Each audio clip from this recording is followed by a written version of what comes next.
कदाचित बाबासाहेब सूर्यालाही म्हटले असतील, तू तिथला सूर्य मी इथला सूर्य.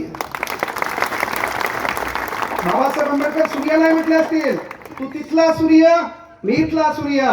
तू ताऱ्यांना प्रकाशित कर, मी तर साऱ्यांना प्रकाशित करतो. सहज माणसं मोठी होत नाहीत. हा विनंती एकच करायला पोरींना. का म्हटलं मी बाबा, हा विचार मंच आहे पोरी हो. कारण मी तुमच्यासाठी का बोललो, तुम्हाला शिक्षणाची संधी फार कमी आहे. वय वर्ष 20-25 अलीकडे आपण शिकलो म्हणून. हा पण 20-25च्या नंतर आपल्या घरचे आपल्याला शिकू देत नाही. का? वय आडवं येते, भावकीतले भिकाचो डायलॉग हाणतात. कुठला तरी पाहुणा आहे, हिचे हात पिवळे करू, हिचा लवकर कार्यक्रम आटपून टाकू, है ना, संघम नमामी. बरोबर आहे. चला पांढरी साडी घालायचा कार्यक्रम, चल होय बाय. रियालिटी आहे का नाही? पण ते हो द्यायचं नसेल तर तुझं काम आहे, तुझं लक्ष तुझ्या लक्षात असल्याशिवाय लोक तुला लक्षात ठेवत नाही. म्हणून आपलं लक्ष पहिले आपल्या लक्षावर पाहिजे. विनंती एकच आहे बाळांनो, कुठलाही विचारमंच असो, त्या विचारमंचावर बसायला पहिली ताकद लागते. ती ताकद आहे सत्ता.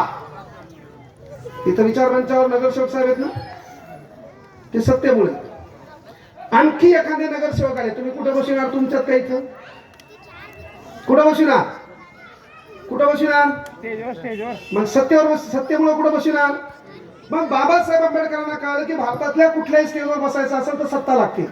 बापाने केलं काय? पहिले एक शब्द दिला आपल्याला, शासन करती जमात बना.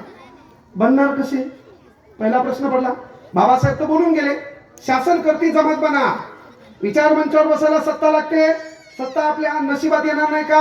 आपला एखादा वार्ड असतो, त्या वार्डामध्ये आपला समूह असतो, त्या समूहामध्ये आपल्या माणसाला निवडणूक लढवायची, पैसा कमी पडतो. त्याच्यात आपल्या समाजाचा एखादा रुमाल घालतो, कुठल्या तरी नेत्यासोबत जातो आणि त्याला सांगतो एवढा एरिया आपल्या ताब्यात आहे, ताण घेऊ नका. तुमचं काम आसमानचे टपका खजूर पे लटका न घर कान घाट का. होतंय का नाही?